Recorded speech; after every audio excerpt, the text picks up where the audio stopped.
Greetings and bienvenue, Midnight Crew. Thank you for returning to this broadcast, and welcome to new viewers joining us for the first time.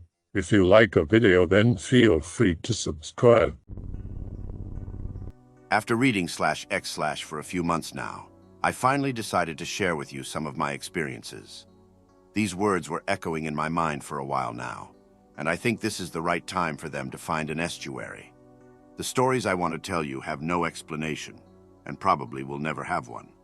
Although bizarre, they did not change my life in any significant way, save for more respect for the unexplainable. In fact, when I try to remember every aspect and detail of these encounters, they feel more like a thing of a distant past. A dream, maybe, not something that happened a few years ago at most. Maybe they were just a collective hallucination. If so, what do they tell about those tired minds who imagined them? If they were real, what do they tell about our world? There is only one significant thing that connects all of them: our hiking trips through a mountainous land of dense forests, part of the Carpathians, whose name translates roughly as Devil Mountains. This region had seen all the turmoil of history that swept through my country, fighting in rough terrain over every village and mountain pass, massacres of civilians, guerrillas hiding in the wilds, reprisals, deportations of entire towns, forceful collectivization, and attempts to build industry in this inaccessible land. For us, this is primarily the last place in our country with such huge old forests, where walking trails are scarce and shyly running alongside massive national parks. Of course, we did not go via hiking trails. Typically, there were about 8 of us, well equipped with army surplus, armed with knives and bayonets, young and ready for about 10 days of deadly march, trespassing through the aforementioned national parks, crossing rivers by swimming and living life to the fullest. During these trips, we were really tired and malnourished, but we enjoyed them profoundly. We carried our food with us, small rations based on canned meat and trail mix. We drew water from the mountain streams, sometimes detouring for 5 or more kilometers to find a clean spring, too small to be shown on map. This must be the reason why we ended up on this particular mountain that evening, searching for water. We were deep into yet another national park on our route, and summer day left us at its end without a drop of water in our flasks. The usual routine for searching for water was to find spring or at least wetland area, and then go up the nearest mountain to look for the source. We never risked drinking still water. Following marshy terrain did not bring up any results this time, though. We only managed to discover that whole mountain is as boggy as it gets, with various streams flowing down the slope not with crystal water, but murky liquid stinking of rot. It was getting dark quickly, especially in the shade of tall trees, so we decided to prepare our encampment before nightfall. You see, during our trips, we voluntarily followed few practical rules. Among them were those to never use a flashlight, save for a dire situation, when not on trail, and to never wander in the dark when there is no clear path, landmark, or designated azimuth to follow. Setting camp was easy and quickly done. Tents with masking grid in a circle, and at the center fire pit dug in a ground with additional holes serving as chimney. I was done even sooner than anyone else, thanks to a brilliant idea that I had at a time. Not to bring a tent with me, but a small military hammock instead. Stretched between 2 trees about 1.5 meters above ground, it offered little to none comfort, as it was another night in a row to be spent in it. I abandoned the idea of a comfortable sleep and focused on searching for water for a few more minutes, using the last rays of the sun shining through the treetops. Since the peak of the mountain on which we walked was quite flat, I circled the camp in a kind of spiral movement that kept me well oriented. Abruptly, I spotted an unusual, twisted and withered tree, surrounded by a circle of avascular ground that sustained only swollen death caps. The tree at the center was close to collapse, with soggy soil not sustaining its dead roots. I stood amazed for a while, soaking up the sinister atmosphere straight from the paintings of Romanticist masters. When I returned to the camp, it was already dark. My friends were sitting beside a dim fire burning in a hole dug in a mud, complaining about lack of water and planning our route for the next day. I sat beside them quietly, not intending to share my findings yet. As the evening grew colder, They one by one went into their tents, leaving me to extinguish the embers. After doing so, I struggled for a while to make my hammock more comfortable, putting foam pad and sleeping bag in it, and stretching my olive cloak above it. I was careful climbing into it, not wanting to swing too much. When I was done, I closed my eyes and relaxed my exhausted body. I had no hope for a quick sleep, but even lying motionless with eyes closed gave me rest that I badly needed. That's when I noticed anxiously for the first time how quiet the forest around us is. Usually at night, we were accompanied by all sorts of sounds: wind moving tree branches, falling leaves, different kinds of animals coming to feed. It was normal, and that we were accustomed to. Of course, there were sudden wake-ups, as when feeding wild boars approached too close to us, or when the inquisitive hare touched my colleague through the tent, and he started stabbing through canvas with his knife, fortunately missing a poor animal. Or the last night, when squirrel ran down the tree, right on the cord supporting my hammock, and jumped on my belly, almost giving me a heart attack. But that particular night was very different, almost perfectly quiet and vibrating with some kind of unusual tension, or anticipation maybe. I tried to ignore it, but the silence was too dense and too perfect to completely leave my mind. Finally, after a few hours, I sank in a shallow sleep. I was awakened by a loud thud noise somewhere in the trees, quite far from our tents. I thought that maybe some branch fell down, but then, after about 10 minutes, a second, louder and closer thud came from the direction of Devil's Circle. I was laying in the dark with my knife in one hand and flashlight in other, waiting until morning. No more noises. I decided to get up before dawn, cold and benumbed, with my back aching after another night in a tight hammock. Someone was already bustling in one of the tents, so I got up and began to prepare the fire pit to be ignited again. After half an hour, the first rays of the sun slowly began to reach our peak, and most of us sat around the slender flame. I do not know who first saw this apparition or what made me look that way. Someone's sigh, the sudden movement of someone's head. But I looked up and there it was, about 10 meters from us and good 5 meters above ground. Terrifying humanoid form floating slowly and steady among the trees, upright and tense, wrapped in some filthy rags. I could not make its hands or legs, only its wrinkled head in the color of yellowed bones facing away from us. All my thoughts raced and focused on one thing: do not look at us. Please do not look at us. It did, though. Just as it was about to be obscured by trees in its constant slow movement, it skewed the head, and for one terrifying moment we could clearly see its face, empty eye sockets and wide gaping hole in place of mouth. It looked grotesque and somehow puzzled. The next moment it was gone, obscured by trees. The thoughts that it continues its unearthly flight so close from us, or maybe it was with us for a whole night, were unbearable. For the first time in my life, I felt that my mind was on a brink. I wanted to scream, and I knew that if I start, I will never return to sanity. To this day, I do not know how we survived the next few hours. We packed our tents, we marched. We found water some 2 kilometers further. The first stop we made around noon on a sun-drenched meadow. We never talked about this apparition or that night on a marshy mountain. We continued our trip, though, and it was not the last one. Hey, X. I've got a seemingly random question that is brought on by a long backstory I don't have the time to type out just yet. Has anyone ever heard of a person having a dark creature attached to them since birth? Something so hellbent on said person's destruction that it will manifest in whatever way it can to ensure that person is miserable. If so, what type of creature could it be? I can provide more details if necessary.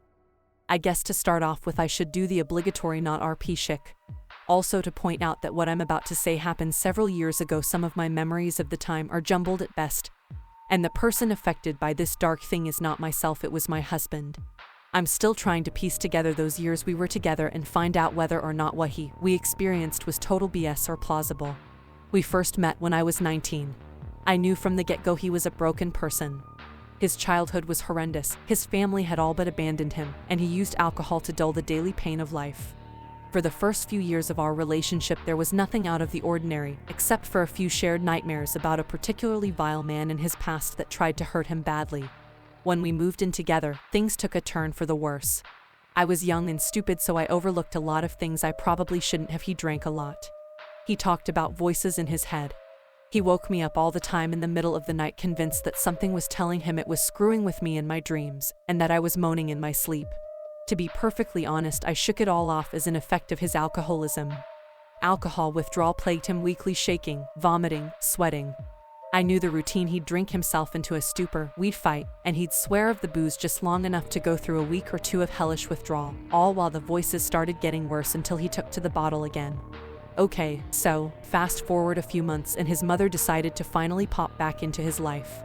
She introduces herself as a psychic and fools me into believing her. She knew things even my husband didn't, and when I confided in her about some of the troubles her son was going through, she told me she's not surprised. She says that there has been something dark attached to him since she birthed him. She weaves this long story about how whatever is attached to him scares the bejesus out of her. That she refused to be alone in a room with him because she knew it would kill her. That whatever it was, it would harm anyone that got in its way to have her son. What do you say to that?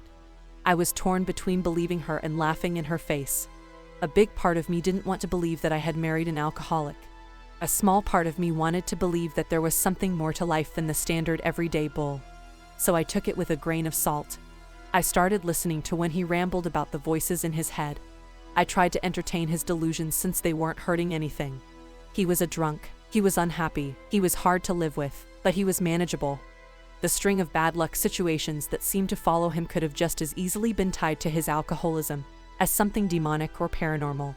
I thought everything was fine until he showed up at my work, in shock and incoherent. A coworker told me that my husband was out front surrounded by emergency vehicles.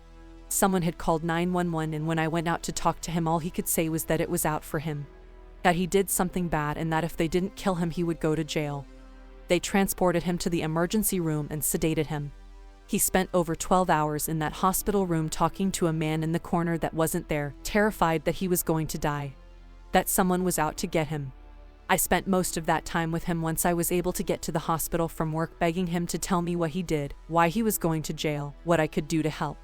To this day I still don't understand what happened that day, but here's what I do know. He put over 600 miles on my car that day. He insisted a demon blew the tire on our car, and that he changed it. While he did in fact change the tire, I found the original in the trunk completely unscathed. I know that they ran blood tests, and breath tests, and all sorts of tests. The tests said he was sober and not under the influence of any alcohol or drugs. I know that they put him on a 72-hour hold at the local psych ward. I also know that his mother was in hysterics, telling me that I needed to get him out of that psych ward as soon as I possibly could because they were after him, that it was after him, that he needed to be around me or he would die. So even though on that third day he was still talking to the walls during our 30-minute visit, when we went into the family eval, and the doctor asked me if he was okay to come home, I said yes. I signed a sheet taking responsibility for him, for his medication, and for his well-being. That night I took him home. He laid on our futon, rigid and arms crossed over his chest like he was in a casket, with his eyes closed, unmoving until the sun came up. At one point he started crying. When I went to comfort him, I put my forehead on his, and when I pulled back, his eyes were open for the first time, and the only way to describe what was staring back at me is pure hatred, anger. I swear whatever was staring back at me wasn't my husband. The next morning he told me he had been dreaming he was in hell. This is where things start to get a little jumbled, so bear with me if some of it doesn't make too much sense. Shortly after he came home, I started having nightmares. Every night, I saw myself die in every way imaginable. Choking, drowning, burning, stabbing, you name it, I saw it. We went to a local psychic for help not long after I had stopped sleeping, and I was feeling just as crazy as I thought my husband was. She told me that I was seeing past lives, that I was an old soul, and that I had never had an easy life, that I died young and brutally each time. I don't remember what his reading was, but I do remember she came to cleanse our apartment. She believed us that there was something dark plaguing us, but she believed the darkness was attached to the apartment itself.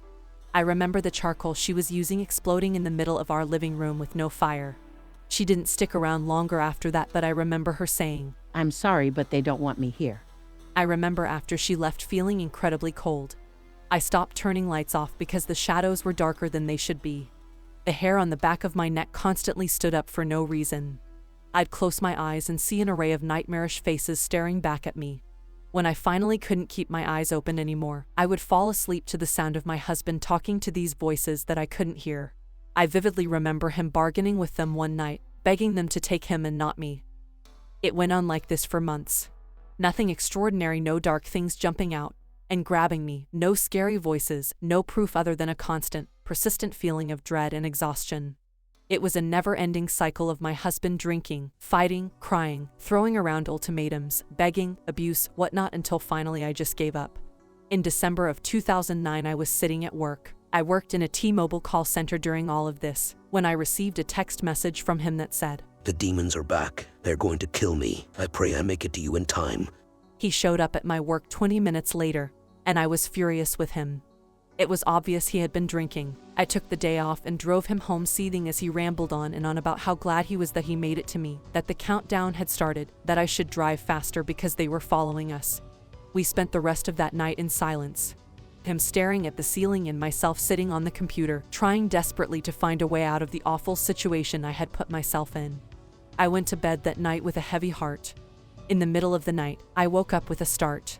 I fully acknowledge that what I saw may have been in that funny phase between waking and sleeping, but I will go to my grave swearing there was something dark hovering above our bed, and it flung the blanket across the room with an angry howl before I was able to turn the light on.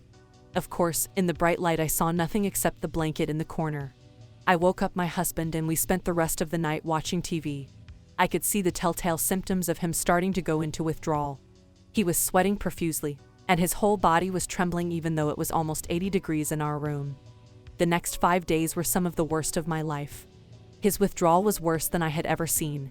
He was completely insane, insisting that there were spiders all over the floor, that if I stepped on the spiders that the parents wouldn't be happy, that the apartment was on fire. I honestly don't even remember half of his delusions, but I know I didn't sleep. If I wasn't giving him constant attention, the delusions just got worse. On the 5th day, which, believe it or not, also was my 23rd birthday, he decided I was possessed. I broke down and called the paramedics, begging them to take him. He spent another 4 days in the psych ward where he finally sobered up. Our relationship didn't last very long after that. Within 2 months we were separated and living in separate states, but the mess he left behind has been nothing short of extraordinary. I still have nightmares, I still get scared of the dark for no reason. Yet I can't seem to stop researching the paranormal. I feel drawn to it somehow, and I think a lot of it is because a big part of me needs to know whether or not the things I saw, felt, experienced were real. I have no doubt in my mind that my husband was an alcoholic. I know that most of what he experienced was substance-induced psychosis, which was his official loony bin diagnosis. But what about what I saw? Was I just brainwashed by a bunch of crazy people? Or is something like darkness attaching itself to a human being possible? Thoughts? Also, as an afterthought, as I'm sure you can tell, those years of my life were jumbled. I remember bits and pieces, but that's about it. I've debated hypnosis to try and remember, but to be perfectly honest, I'm terrified. I've moved past that time in my life, and I'm afraid of opening that can of worms. What would you do, sirs? True story time. I posted this on our paranormal, but Reddit was useless. I hope you anons have something interesting to say about it, because this story still bugs me. I have a friend who just told me what I'm about to tell you, and I want to know if something similar has happened to you or your acquaintances, because this is really weird, as it involves two people, what a skeptic would probably classify as folie à deux, and no seemingly rational explanation. This happened to two old ladies, who are the grandmother and an old aunt of my friends. These two old ladies live by themselves in a house which is surrounded by the houses of their relatives, so you know how it goes. They see and talk to their relatives every day, everyone hears everything that happens in the houses nearby, yada yada. Think of it like a big family living in an apartment building, close to each other, and you'll get a fairly accurate picture. My friend's mother went to the house of these two old ladies to pay them a visit, as she usually does, and when she arrives she finds one of them sitting at the table and kind of just spacing out, and she tells my friend's mom, "Thank God you arrived," or something to that effect. And then the old lady tells her and her sister a story. She tells my friend's mom that she and the other lady have been in another place for 2 straight days. She says that she suddenly woke up in another place, which seemed like some kind of rundown house or hospital, and that she saw someone lying on the floor with a piece of cloth covering her face.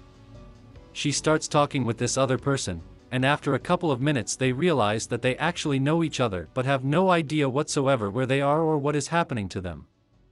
My friend's mom is kind of freaking out by now, and asks old lady A where old lady B, the one with the cloth on the face, is.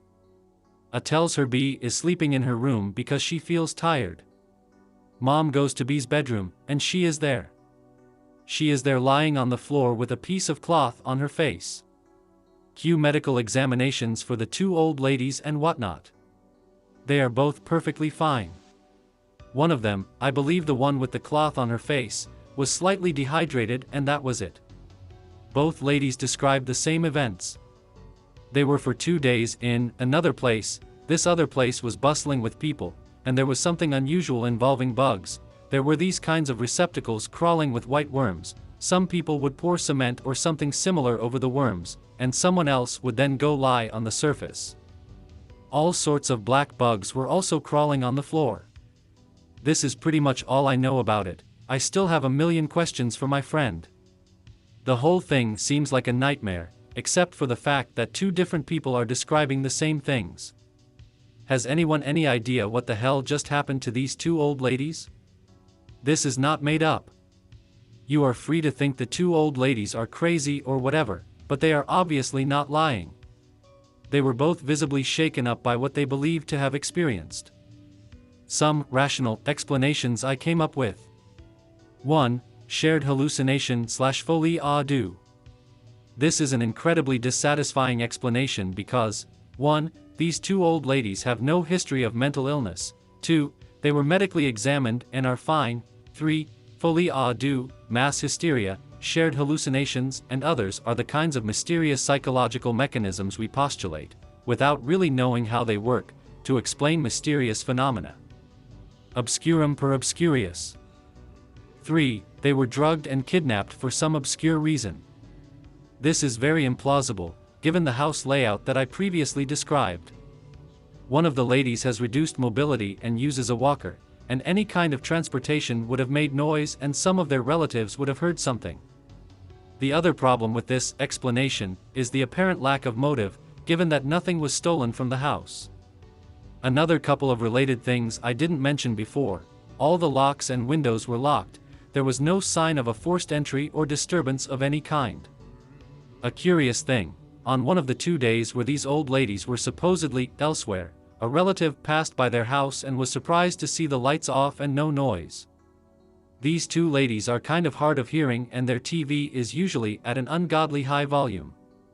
The relative just shook it off, thinking that maybe the two old ladies were visiting my friend's mom or something like that. I'm at a loss here. I don't really expect someone to explain to me what happened.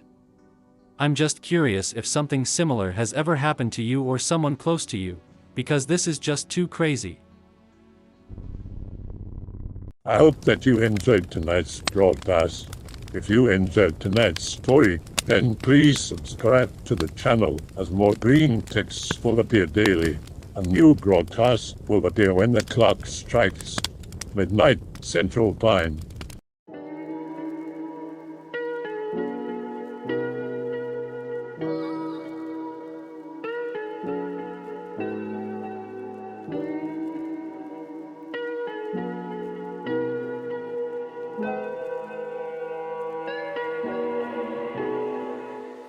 Remember to check out the Odyssey page in the description for a second archive of the channel's videos. There's also a Rumble archive as a backup.